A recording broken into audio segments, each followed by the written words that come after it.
Hey, YouTube, what is going on? Lee Sanders here. You are checking out a all-new The RCWR show coming at you this Monday night of April 3rd, 2017. What is going on? We are talking about the Raw after WrestleMania. I definitely want to hear from you guys that has saw tonight's episode, so feel free to pop your head in the live chat that we have right now, as I'm going to be live for the next little bit. And special shout out to those of you that may be checking this out on demand, as I want to hear from you. So make sure that once this video is up for demand, you post your comments down below. As always, I appreciate the love and support. Make sure you give me those thumbs up. And if you haven't subscribed, definitely subscribe. YouTube.com/the RCWR show, and be my Patreon member. You get access to some really cool exclusive content. Patreon.com/RCWR show. Hey, before I begin, I want to take this time out to thank one of my besties, my best buddy. I got to thank my friend Epic Sports. I know Epic Sports, shout out to you, man. I know you have had a busy weekend. You guys have taken a look over at Epic Sports. Epic has been busy with all the material that I was like putting out there. I know Epic's like, God damn, how am I going to do this one? How am I going to splice this one? Where does this one go? So shout out to Epic. Very busy weekend. Definitely busy week it was for me, as we're pretty much now down to the wire here. We're kind of like down to the end as far as the big week that was WrestleMania is continuing on. You know how we do here. This is always a yearly tradition as we're talking about the Raw after WrestleMania, because so many cool things usually go down with the Raws after WrestleMania. Tonight, no exception whatsoever. Let's go ahead. Let's jump right into it, man. So we get the video package that had opened up with the Undertaker Roman Reigns match at WrestleMania. And it's a nice combination this go around, because on top of seeing still images from the action, you're also seeing a little bit of actual video footage from Mania in their match. And I love that, because usually it's just typically still shot after still shot after still shot. But it's nice that they blended the two in for this rare occasion, as it was a significant and very important move that they had decided to go in with regards to looking as though Undertaker retired and all. So love the opening to that. And then we pretty much had kicked off Raw, no intro. There was no graphic, none of that. We go right to the Orlando crowd where they all are chanting, and that was just freaking awesome. I mean, for 5 solid minutes at least, you had the fans all in unison chanting Undertaker. That was it, Undertaker, Undertaker. And I mean, that was just like an explosive way to kick off Monday Night Raw. I loved it. I hadn't seen anything like that in quite a long time. And you just knew from the moment that had went down that, like, okay, this crowd, they're showing up, they're representing, they're going to hold this bad boy down. This should be a really fun night. So all that just goes down for like 5 minutes. And then the next thing you know, the chants soon go into Roman sucks.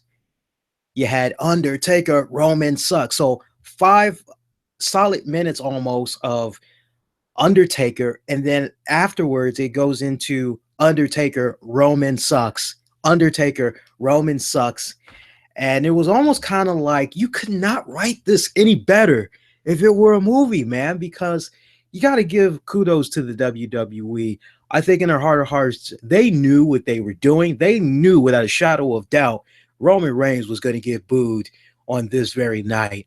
And it's like, okay, how do we play this? How do we play into this? What do we do?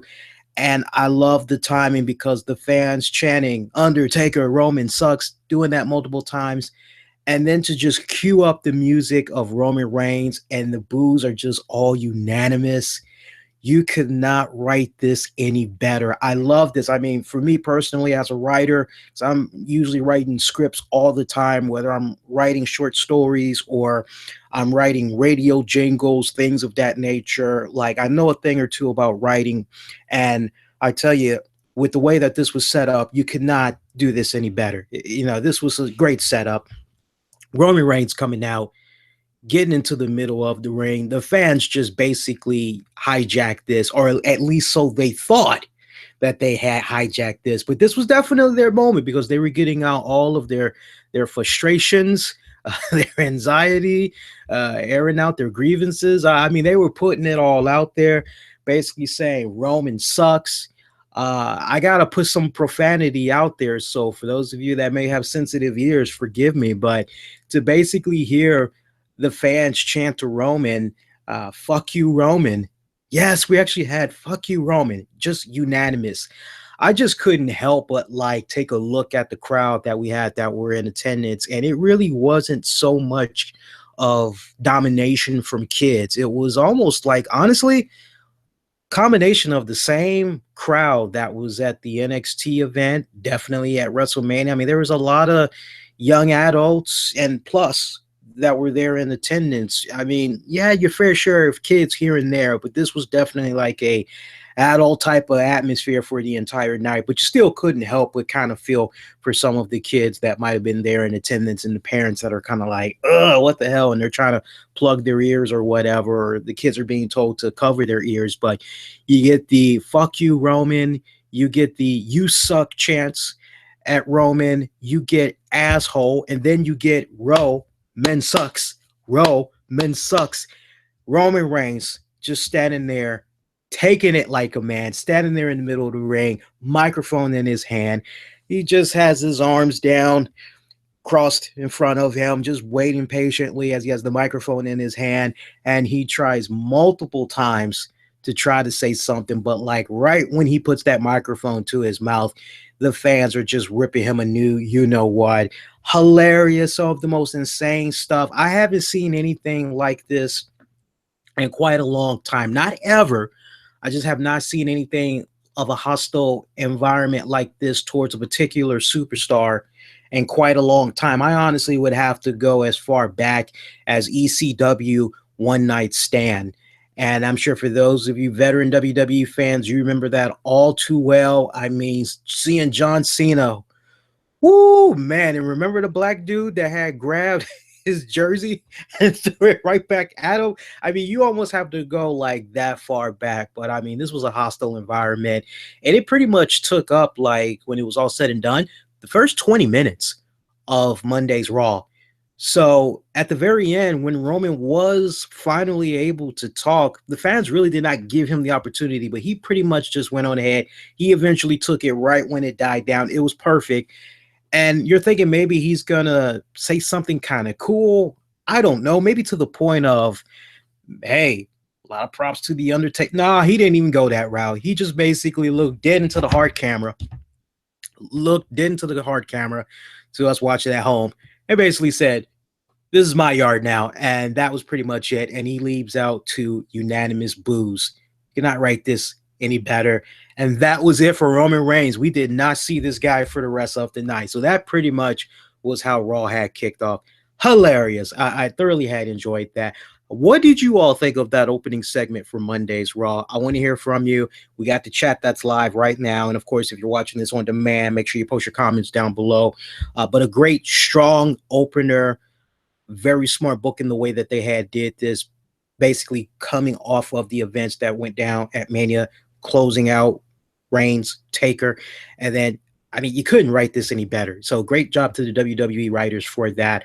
Overall, I would have to say with regards to Raw this evening, great crowd, did not disappoint. I loved them, although there were some areas that I felt the crowd was a bit disrespectful, and I'll get into that just a little bit more in a hot second. But I mean, aside from that, the crowd definitely, they represented.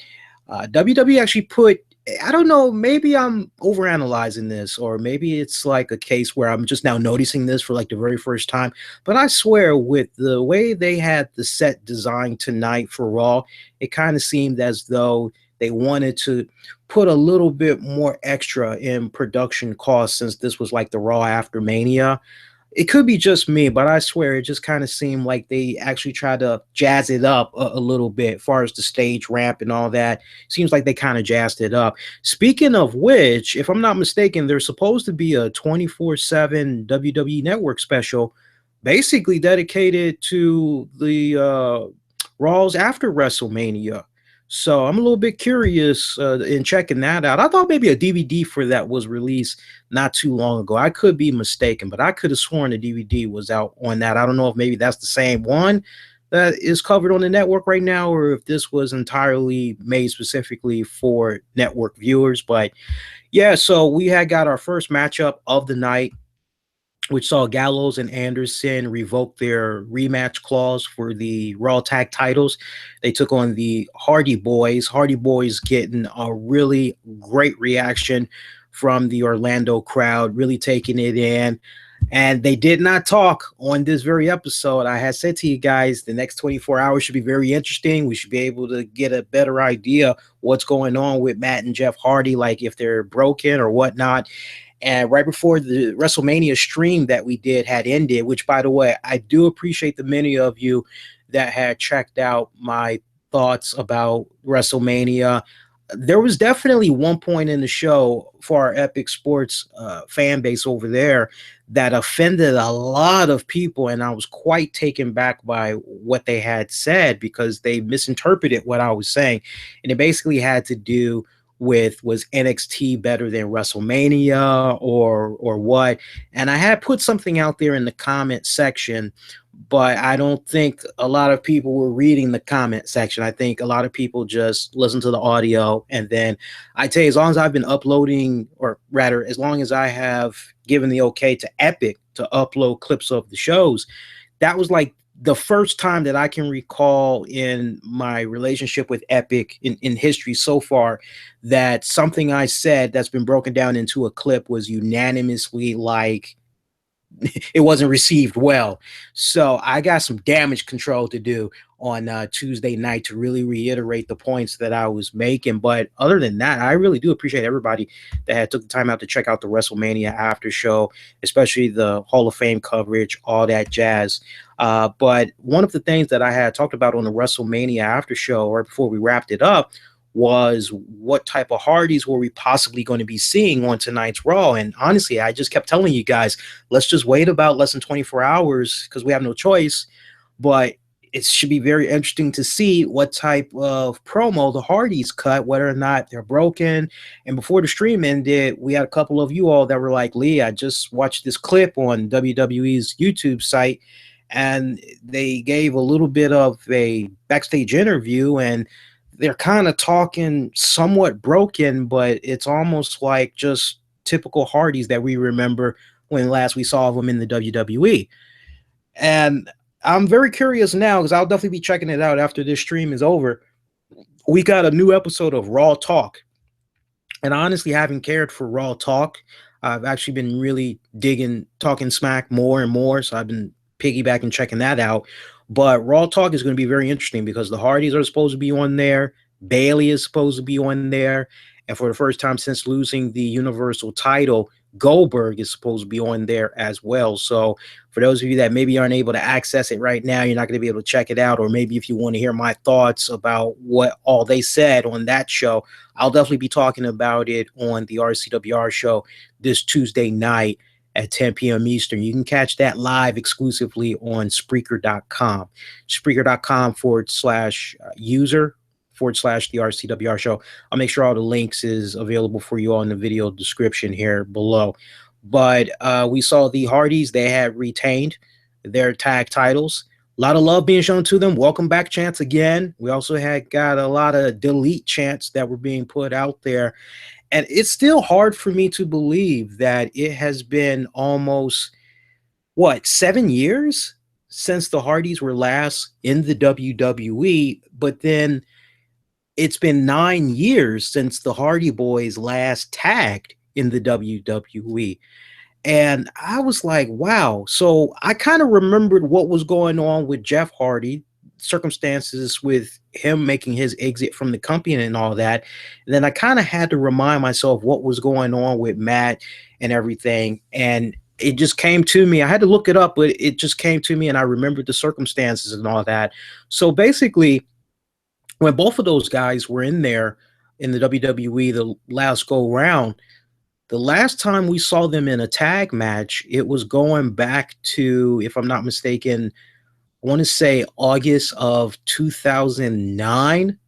and they were in a tag match. They teamed up with John Morrison, aka Johnny Mundo for you Lucha Underground fans, and they had took on CM Punk and the Hart Dynasty, of which they did beat them. And then a week after that, and this all went down, I believe, on SmackDown, if I'm not mistaken, but like on the very next episode of SmackDown, a situation had occurred where Jeff Hardy had faced CM Punk. And if I'm not mistaken, that was for the World Heavyweight Championship. If I'm not mistaken, Jeff Hardy was champion at the time. And the match that they had was a loser leaves the WWE. And Jeff Hardy lost that match. So the circumstances surrounding Jeff Hardy leaving the WWE in real life, basically the WWE, they decided, you know what, man, you're doing too many no call, no shows, which is like a big no no. We all know that infamous WWE Confidential, where Vince McMahon and a couple other people were talking about Stone Cold's exit. So we know how much Vince does not like folks that pull the no call, no shows and all that. Very unprofessional. So Jeff was doing that. Also, Jeff was abusing the hell out of drugs. And WWE, they tried many times to get him to go into rehab, and he wasn't doing that.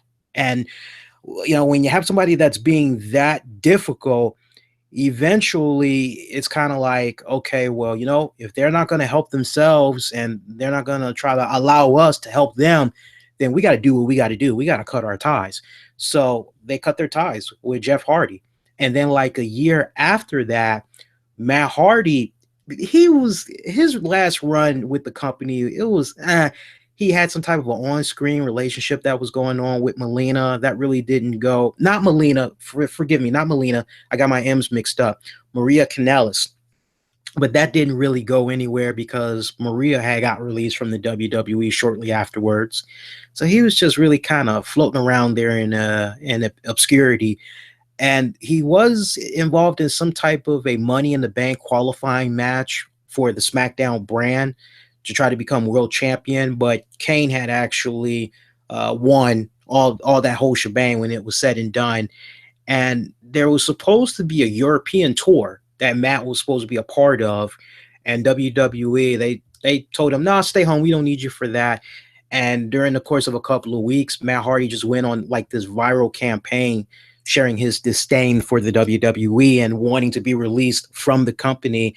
And eventually he did get his release. He had revealed, like, after he was officially released by the WWE, that there was actually a verbal agreement that had came like a couple of weeks prior, and that he was actually free weeks prior to the announcement. So that kind of gives you a little bit of a backdrop. And I just got to tell you, as a Jeff Hardy fan, I know both of these men, they have gone through their trials, their tribulations, and just to see how both of them have been able to really come back full circle, get themselves cleaned up mentally, emotionally, spiritually, get themselves in a really better position in their life right now where they can really just kind of take back and really enjoy the fruits of their labor.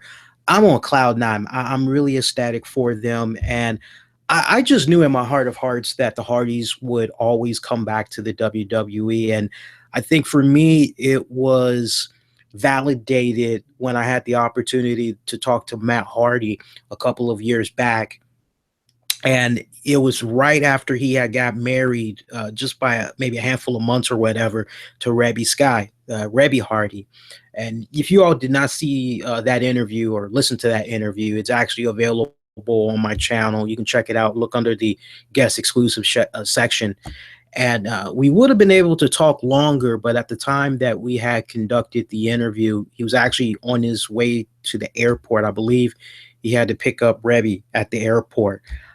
So we only had probably like about maybe 20 minutes to talk, if I'm not mistaken. But I could generally tell as we were setting up the interview, and for sure after the interview, that he was just mentally, he was just in a better place. And I just really felt like, all right, you know, this guy's learned from his past mistakes, and, you know, he's trying. And I've always been a person that's always been a firm believer, you know, you make mistakes, but if you're willing to commit and dedicate yourself to doing better, trying to become a better human being, trying to put yourself in a position where you can be a better contributor to society, then if anything, you need all the morale support that you can get. So just having the right people around both of these men, and just to see that at the end everything's just come back full circle for them coming back to the WWE.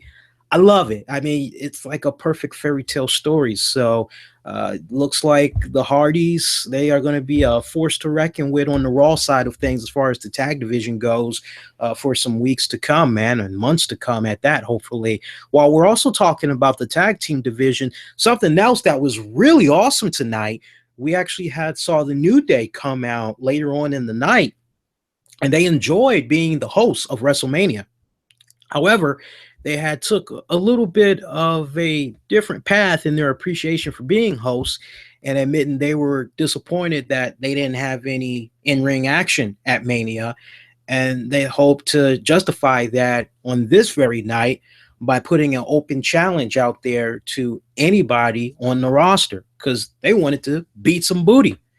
So who would answer that challenge? It would be none other than Say Yeah, yeah, the Revival, the Revival. Oh, I love that tag team. Isn't it funny? We were just on here like less than 24 hours ago, and like even before that, on previous episodes of the RCWR show, I have always been saying, like, next draft, you gotta have the Revival, and you gotta bring up DIY. And, one guy had said to me the other day, well, DIY, they aren't ready. And it's kind of like, well, shit, the guy's only been wrestling since like the early 2000s, and they've been down at NXT for like 2 years. Like, how many more years do you need to put them down there? Sooner or later, you're going to have to graduate from junior high so you can go to high school to ultimately graduate and go on to college. It's going to happen sooner or later. Okay, so like, you got to do it already. So for me, I always was a firm believer that when the time was right, and I was very vocal about this. I was a big advocate for both of these tag teams, to the point I said, look, if I can have it my way, I'd put DIY possibly on SmackDown. And no, I said I would have DIY go to Raw, because I felt that they could probably do a little bit better on Raw, and then have the Revival on SmackDown. But then I even said, either way, as long as you have both of those teams come up, they would actually complement either show.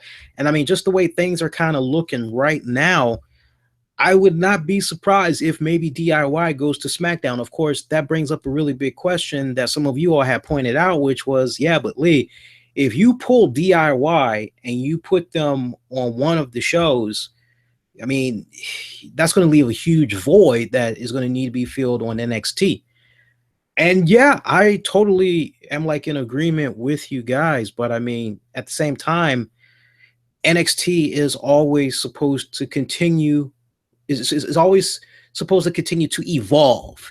So it's like, where there is an opening, there is always an opportunity, I always say. So, I mean, we know those guys can't be down there forever, but it is what it is. But tonight, we're just talking the Revival, although some interesting news came about that's going to set up next week's Raw and SmackDown shows. And I'll tell you about that in a few seconds. But we saw the Revival. They came out, and man, they were holding it down really good against New Day. They held it down.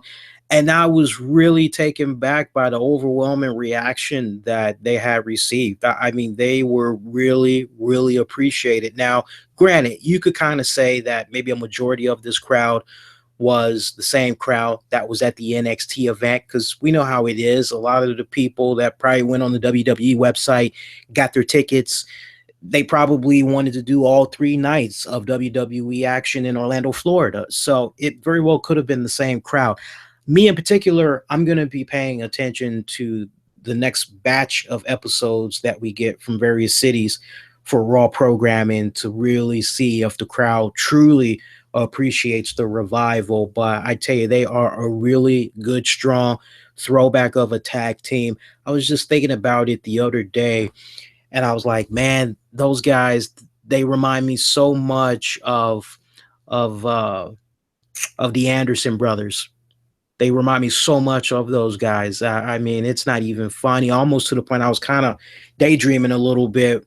What if? Yeah, I know we really shouldn't be all tangled up in that, but sometimes it's kind of nice to do little dream matchups. I mean, hell, after all, you can do it on a video game, like with WWE's champions right now. So it's like, why not? But by the way, I got a bone to pick with the developers for WWE Champions. Like, and I am not being sexist in any type of way, because there's even been a boatload of guys that have asked this question as well, females for sure. But surprisingly, there's been a big vocal of guys wondering the same thing, which is, why are there not like any female wrestlers that you can play as for this game?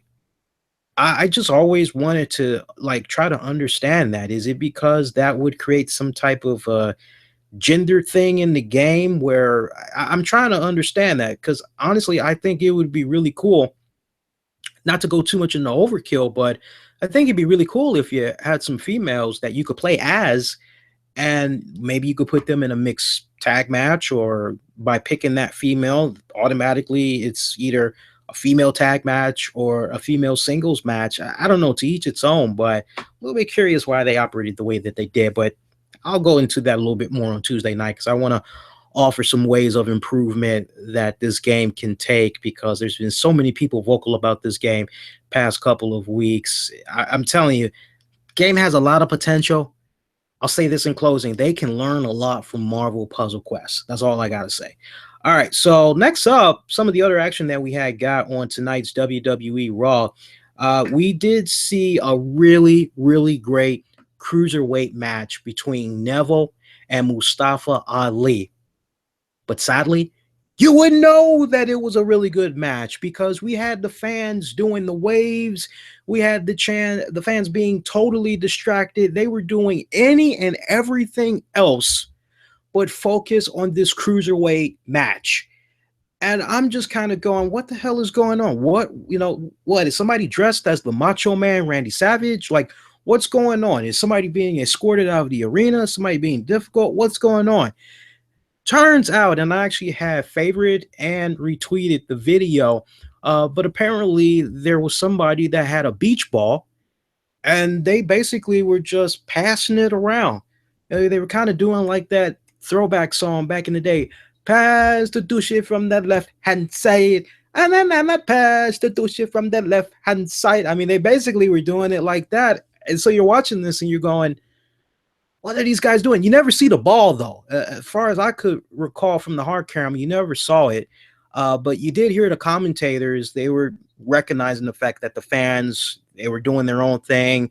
And they finally did acknowledge that there was a beach ball that was floating around. And I mean, it was just like, and look, I don't care what folks say. Some folks may be like, hey, Lee, it's the Raw after WrestleMania, but not only that, you're at a wrestling event. You're supposed to have fun. You're supposed to have a good time. And look, don't get it twisted. I am all down for having a good time. I am all fine for that. But at the same time, I'm like this. If I'm paying that 40, 50, 60, 70, 80, $100+ if I'm paying for those front ringside seats that, depending on the pay-per-view, you could be paying anywhere from like $1,000 to $5,000+. I'm sorry, boys and girls, I love you all, but honestly, I'm not paying to play with no goddamn beach ball. I'm there to see some in-ring action. I am there to root, boo, let my voice be heard with what all I'm seeing come about with the certain performers that come down to that ring. That's the name of the game. So this whole little BeachBallMania crap that was going on, I just was like, and I felt bad for these guys, because it was like, yeah, hey, WWE, it's pretty unanimous. At least Orlando, they don't give a flying fuck about your cruiserweight division, because they're doing any and everything else but focusing on your match here that you got. And that was such like a disservice, because now look, I think the ultimate disrespect was shown to 205 Live in the cruiserweight division by not having Neville and Austin Aries on the actual card. And I didn't even realize this, because I told you guys when it comes to WrestleMania week, I try not to check out as many wrestling sites, forums, interact with people like that because I want to be surprised. But I didn't know that apparently the SmackDown women's match, it basically had got like a lot of, I guess, females that were being vocal because they really didn't like the fact that that match was part of the pre-show supposedly, and they really wanted it to be on the actual Mania card. And I'm sorry, but for what we had got of that match, I mean, look, don't get it twisted. I'm all fine for equal rights, women being treated equally, get the same pay rates just like men, all that jazz. I'm a firm believer in that. Firm believer in that. My woman, I love her with all my heart. Sometimes we get into a little bit of a spat and money will be brought up, and I'm like, don't be boo-hoo-hooing. You're making more money than me. Now, come on now. It's like I should be the one boo-hoo-hooing, because this is my way of having fun with, trying to make her laugh, and she usually does have a hearty laugh, but it's like, I'm all down for women equal rights, man. I'm right there. I am right there, but the quality, come on, man. Can we be honest? The quality of that SmackDown women's match was the drizzles. And honestly, I think now that we kind of look back on it, you cannot be just, oh, but the women, just stop being a diehard fan for a second and be brutally honest. You look at that caliber of a match that we had with the SmackDown women, and you're kind of going, damn, perfect world, that really should have been on the pre-show, and what the Cruiserweights had did, that really should have been on the actual card itself. Not to mention all this time, all this investment that WWE has tried to make fans give a damn about 205, trying to create some type of trying to make some type of a brand awareness. Well, you got to check this out because we're doing this over here. So you got to check out this show. Well, shit, what better way to have more eyes on your cruiserweights than by having it on the actual WrestleMania pay-per-view card itself? So that's one slap in the face that you're doing to the cruiserweights. But then to have the cruiserweights be in this type of a position with Neville and Mustafa Ali putting on one hell of a match, and the crowd were reacting the way they were reacting, as a fan, I just felt like, damn. And kudos to the guy that had the one sign in the crowd. It said, my apologies for our dumb chants, or sorry for the dumb chants you all are hearing, or something like that. I'm going, at least this person knows. But yeah, that just left me shaking my head, just going, wow. If it would have been up to me, honestly, I would have tried to do my very best to protect the cruiserweights. And I think one of the ways you protect the cruiserweights, you could have protected them tonight. Honestly, I would have had what Mustafa and Neville do. I would have had them do that as a dark match. Now, hear me out for a second, because I know some people are going to be like, well, Lee, you're kind of contradicting. No. Just hear me out for a second. Given what had went down with WrestleMania, great matchup, right? Now, if it would have been up to me, I honestly would have left the cruiserweights off. Instead, maybe I would have had Neville just cut a promo or whatever in the middle of the ring, just basically trying to plug 205, and that would have been it.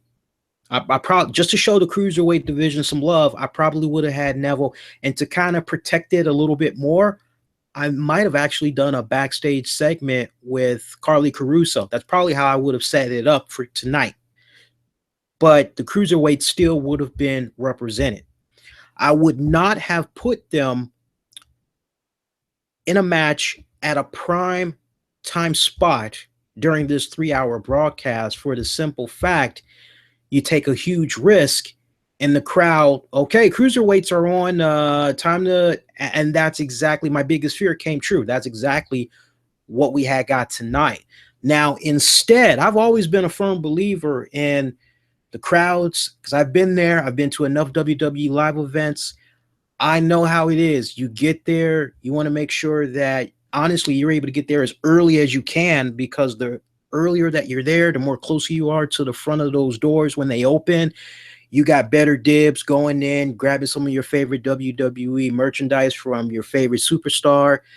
Give yourself enough time, go find your seat, go get some good food, come on back, and then it's pretty much time for the show. But there's a lot of standing that's going around as you're waiting to go in. You're talking to people, you're waiting, you're doing what you can to kill the time. But typically, you're waiting around until those doors open up. So for me, there is that period where the fans are so excited as they're waiting to come in.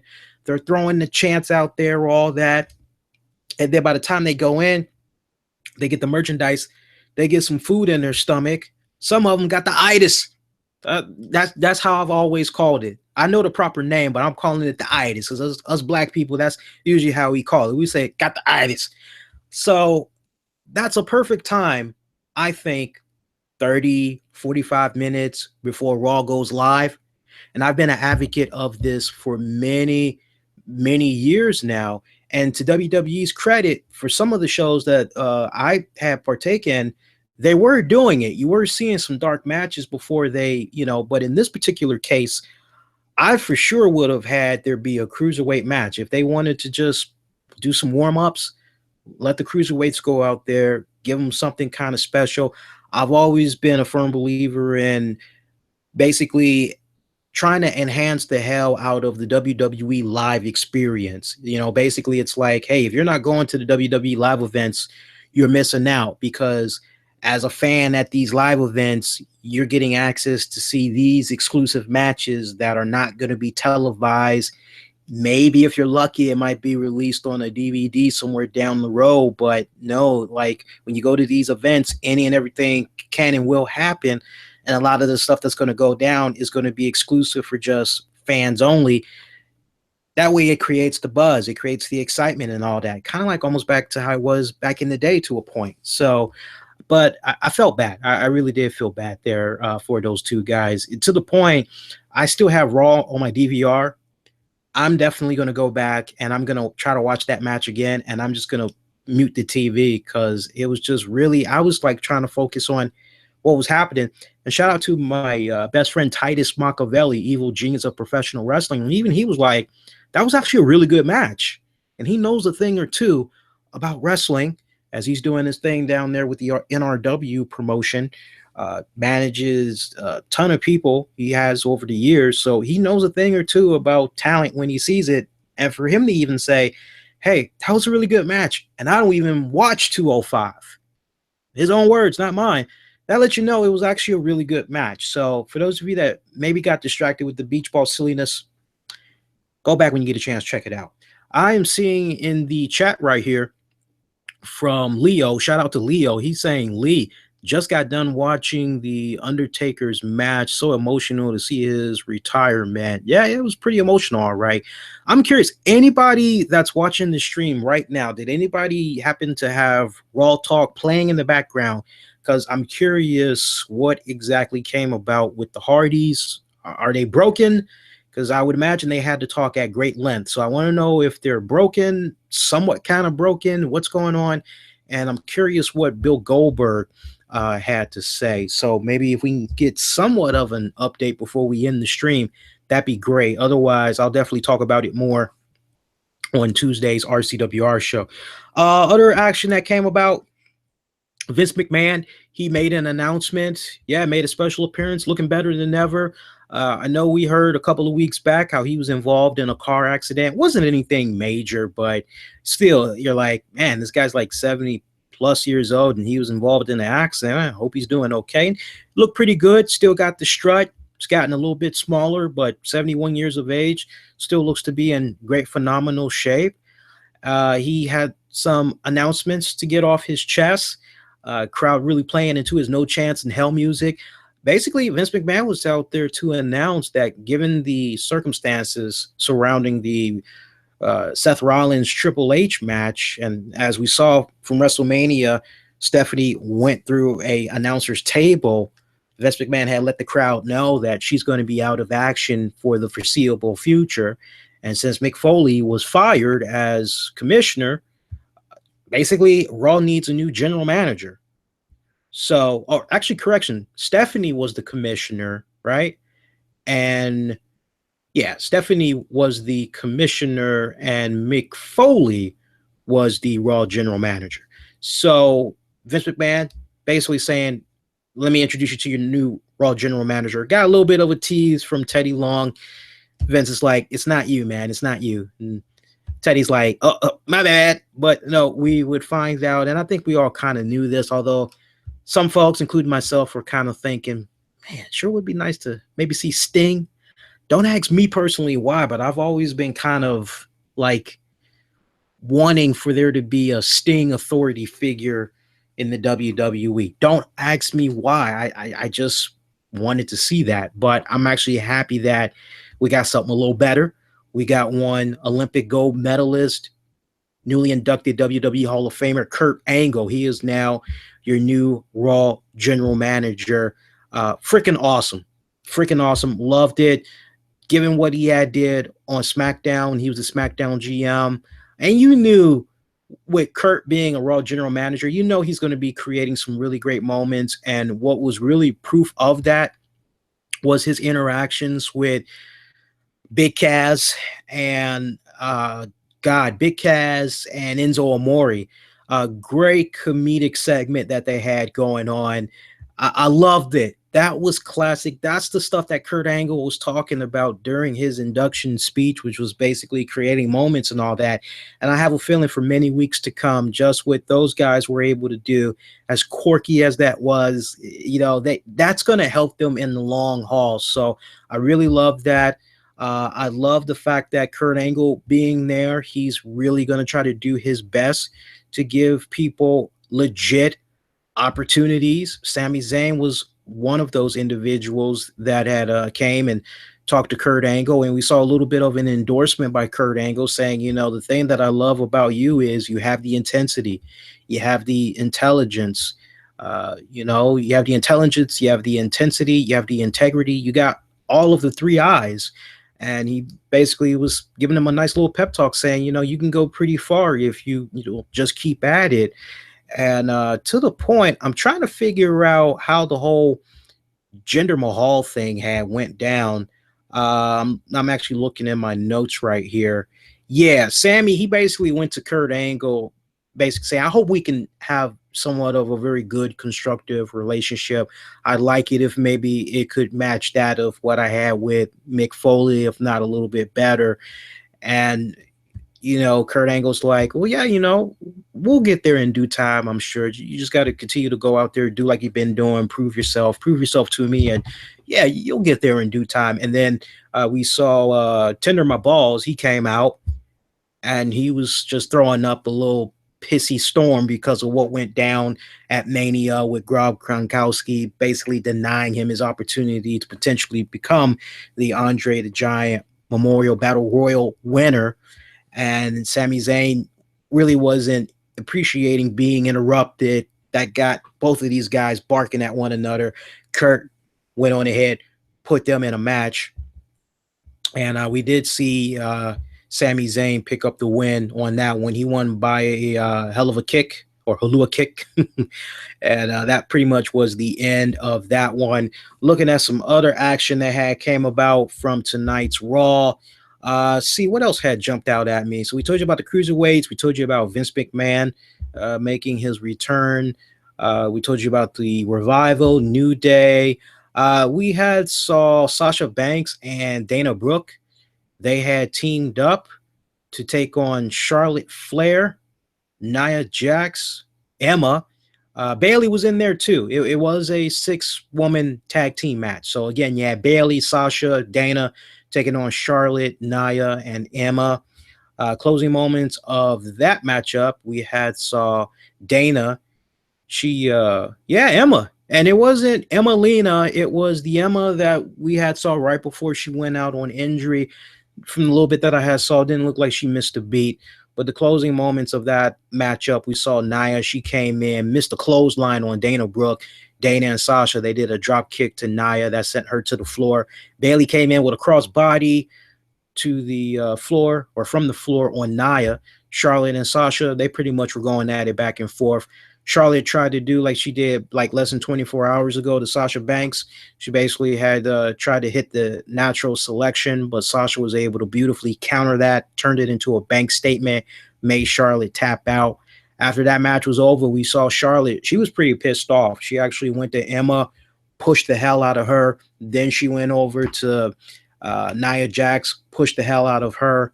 And we saw Nia. She basically sent Charlotte crashing into the corner, gave her a splash. As Emma, she pretty much realized, I'm out of here. This ain't got nothing to do with me. This was silly anyway, so she's out of there. But I love the fact that now, and it kind of goes back to what I was saying a couple of weeks ago, as far as like Dana Brooke, you got to capitalize on that reaction she had got a couple of weeks ago. So for her being aligned to Sasha and Bailey, I like that. I think now if she just continues to work with them, yeah, I think that'll rub off on her in a good way. Will it help her get over more with the fans? Only time is honestly going to tell. I'd like to be optimistic and say, maybe it will help, but again, only time will really tell how that pans out for her. But I do think that the seeds that have been planted for her going forward, just what they did with the placement of her tonight going forward, it kind of lets you know they are looking at her and they expect bigger and better things. Whether or not she can step up to that plate and start hitting those home runs, we'll wait and see in the weeks to come. We did see a scenario come about where Chris Jericho was backstage and he was being interviewed because he actually had a tag team match for the main event.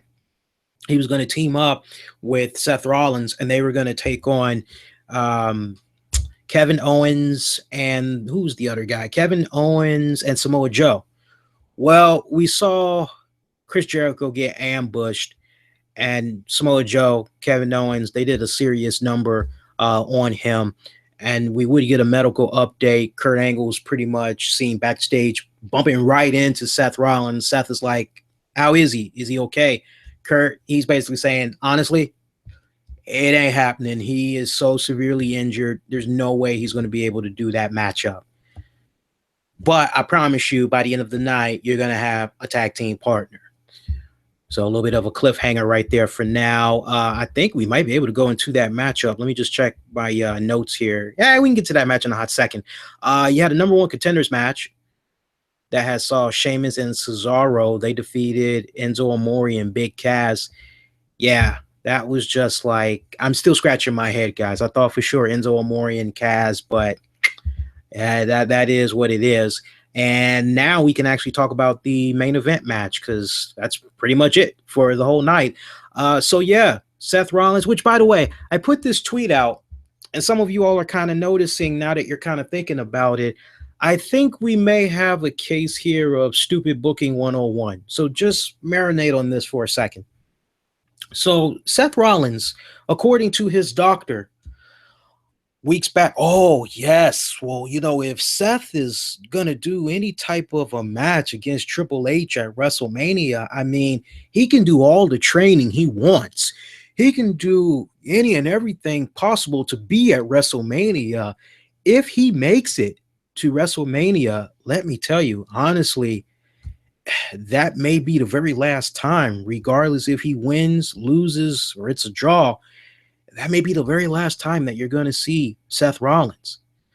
So Triple H goes, okay, I know you're not really at 100%, your knees are messed up or whatever, but like, what if I had you sign a contract, non-sanctioned match? Basically, I can do any and everything that I want to you. This kind of puts you in a position where you have a little bit more of a fair shot to try to fight me, try to beat me, because, weapons, anything can pretty much go. So this gives you a little bit more of a one-up, but it definitely gives me a one-up as well because I'm a little bit more healthier than you. But what do you say? You want to do it? And Seth is like, yeah, sure. Oh, okay, I'll sign it. So basically that non-sanctioned match, anything goes. WWE are not held liable, all that jazz. So what I don't understand, and I know WWE, they tried this, and shout out to Wayne on Twitter. He was like, I thought the same thing. Announcers said doctors cleared him after his showing the night before And he goes, that's not how doctors work. That's what I'm saying. So I just think that was really, really stupid that we have Seth Rollins out to close out Raw, and it's a normal tag match. Now, some of you guys may say, well, Lee, it's a tag match. To that point, I say, okay, it might be a tag match, but like maybe Seth shouldn't have done so much of the work that he did in this tag match tonight. I mean, if I'm kind of hurting and I got the doctor saying I can do all the training I want, I'm not going to be at 100% coming to WrestleMania.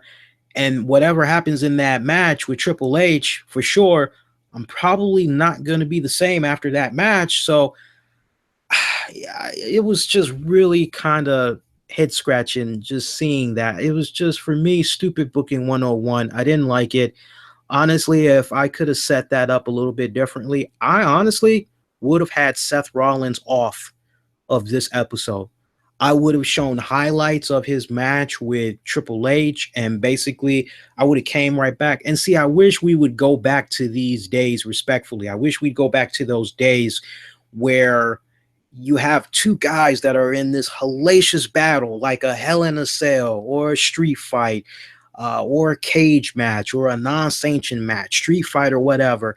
I wish we can go back to that period where these guys have a hellacious battle, and like it's been so brutal, it like took so much of a physical toll on both men that they aren't able to show up to that next episode that's going down 24 hours next day or so, or at least have the winner show up, say a little something, don't fight.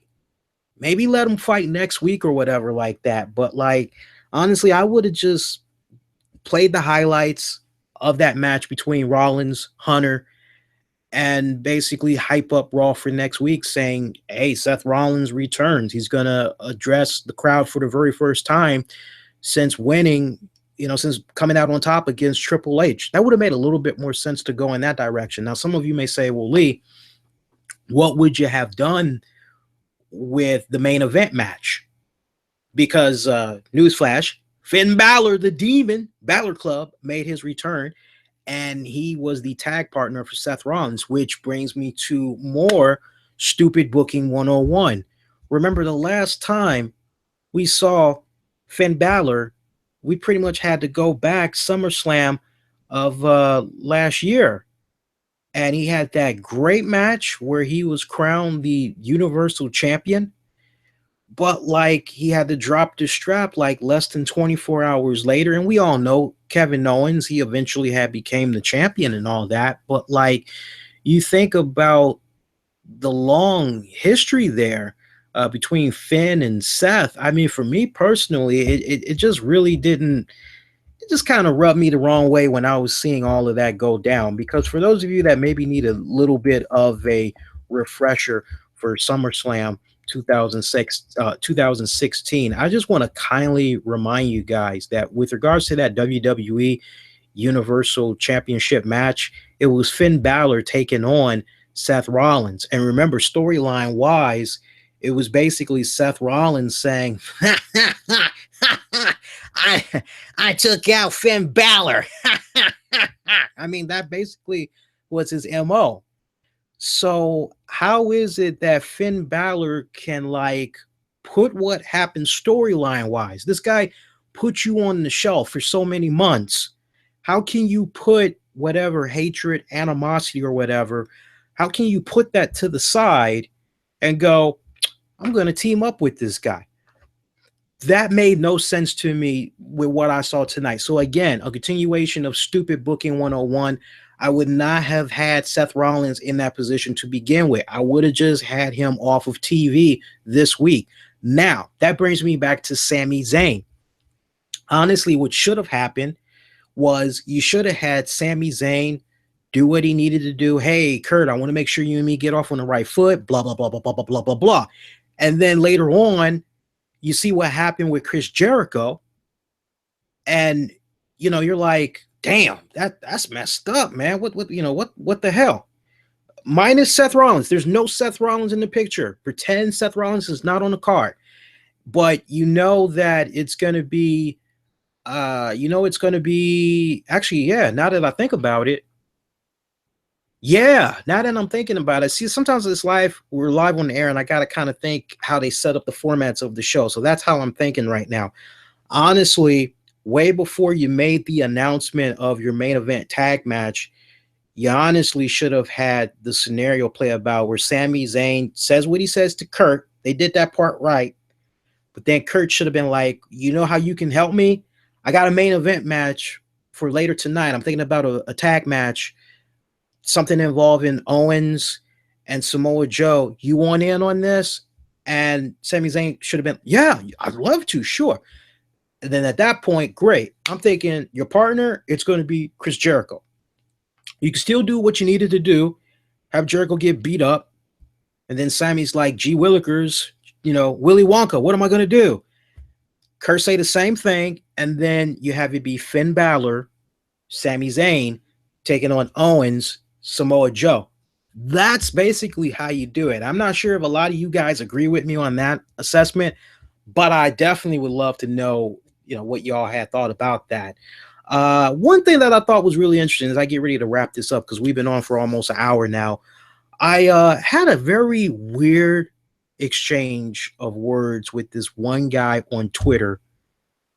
And I just want to get you all's input on this because I thought this was like really interesting. So, when Kurt Angle came out and you got the you suck. Okay, so I had this one guy and I shared this screen image here. I had this one guy and I'm looking at it right now. He put out this damn tweet. Let's see if I can pull it up here. I'm looking on Twitter right now. Bear with me a second here, guys. Here we go. So this one guy, and I unfollowed him because it was like, if you're going to be that stupid, I'm sorry. I don't need to be following you. So this one guy, he goes, why are these dumbass fans chanting, you suck? Let's really make sure we do this word for word. Why are these dumbass fans still chanting, you suck to Kurt Angle's music? Y'all fans are trash. His words, not mine. So I came back at him. I said, dude, you're joking, right? It stems from a program. I thought it was John Cena, but somebody corrected me. They said it was actually Edge that kind of brought it to the fold, the you suck chants.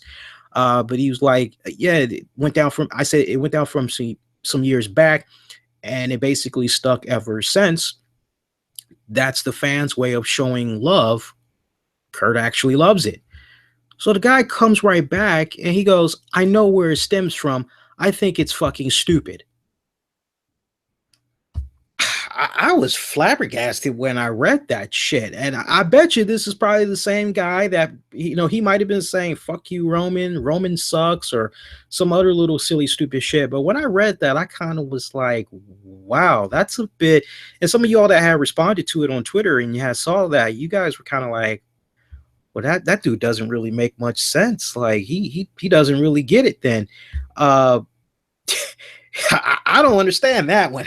Seriously, I'm like that Led Zeppelin song. Been dazed and confused for so long. Not true. I'm kind of like that right now. I'm like, what the hell? It wasn't like he was 14 or anything. I mean, in his picture, he looks like he's maybe, I don't know, 22. So he definitely was around when that whole thing was really popular. So to each its own, but I'm kind of like, yeah, dude, let me just say Felicia bye to you, because you going in a whole other direction that honestly I don't want to be part of, quite honestly. I mean, of all the things you can be thinking about in the world of pro wrestling, then you want to marinate on that. Yeah, that's okay. But a really good Raw after WrestleMania. I polled you guys. I asked you all straight up, what did you think about tonight's WWE Raw? And these are the results that I have so far coming in. If you want to take part in this, you can go cast your vote right now. Twitter, I am at the RCWR Show. Give me a follow on there as well, and also on Facebook at the RCWR Show. Right now, we have 11% of you that gave Raw this week a thumbs down. 89% of you gave it a thumbs up. If you disagree with those results, cop on Twitter, Follow me at the RCWR show. Cast your vote on there. So I think honestly, I loved it. I love what we had got with Raw tonight. We got the refresher of the Hardys and the Revival. They're now playing huge parts in the tag team division. I mean, just those two teams alone. Overall, the division has gotten like a much needed, now you got some excitement in there. Let's make the tag division great again. You kind of got that going on now. Respectfully, what you got happening with Finn Balor now back into the mix. The guy never was. Oh my God, I can't believe I almost forgot. Dude, I'm so glad we're still on the air. Something monumental and badass did go down on Raw, and I can't believe I almost forgot about it. And I almost forgot about it because I was distracted a little bit. Brock Lesnar celebrating his victory as the new United States champion. Paul Heyman doing a lot of hip, hype, all that good talk. But we saw Braun Strowman come out. And Braun, I mean, this was a true mark out moment. I mean, when I told you guys all about, hey, pay it forward, to see Braun get in the face of Brock Lesnar, and he pretty much said to him, in a nutshell, I still got some unfinished business with Roman Reigns, but when I get done with him, you got something I want. And he just smacked that title that was on Brock Lesnar's shoulder. And it was a great stare down moment. The fans were eating this up. In unison, they were chanting on for Braun. And we see Brock Lesnar, he's just looking at him like, son, I can't believe you just stepped up to me like this. And he actually takes a step back, lays out the Universal title, and it's like, come on over here. And Braun looked as though he was getting ready to do it, but after about several seconds, he actually stepped back, and the fans didn't like that, but I loved it. So, I mean, God, if that's a preview of possibly SummerSlam, sign me up. Sign me up. I love that. I was very curious what exactly was going to be happening with Braun Strowman since he didn't win the Andre Memorial, and to see what WWE did with the big man. Honestly, I know some people kind of feel as though some fans feel as though they aren't being listened to by the WWE, but I got to tell you, in the case of Braun Strowman, I think the fact that we all have like organically been enjoying this ride of Braun Strowman, we've really been appreciating his evolution, and we really have been vocal about it. I feel in my heart of hearts that has not gone unnoticed by the WWE. At the same time, I personally feel, though, that WWE has a plan. They've already kind of mapped it out for the next few months. But Braun, I mean, it's safe to say they know how much the fans really love and appreciate him. Some of the booking you can definitely question, but just given how everything is kind of going right now, I love it. Whether he faces Brock Lesnar for the strap, or maybe it's a triple threat or not, just the fact that you can now like throw his name into the mix, that's ultimately what I care about at the end of the day. It basically being paid forward. Being paid forward, meaning, some of these older talents, they put over these younger guys because these younger guys are the ones that's going to be there all year round doing the live events and all that. So I love the next chapter that's going on, that's on the horizon for Braun Strowman. So a lot of good that you can take from Raw with regards to that, with regards to the tag division that I alluded to.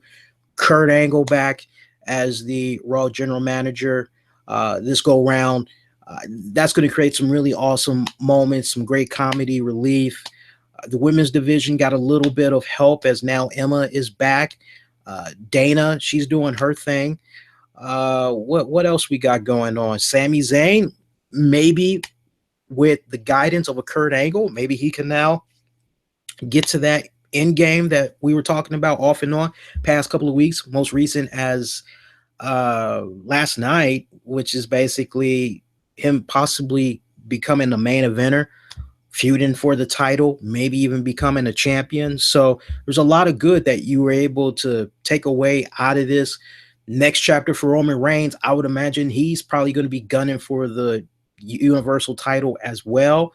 So, I mean, there's there's a lot to be looking forward to for the next handful of weeks for Raw programming. Curious to see what the next chapter holds for a lot of the talent over on the SmackDown side of things.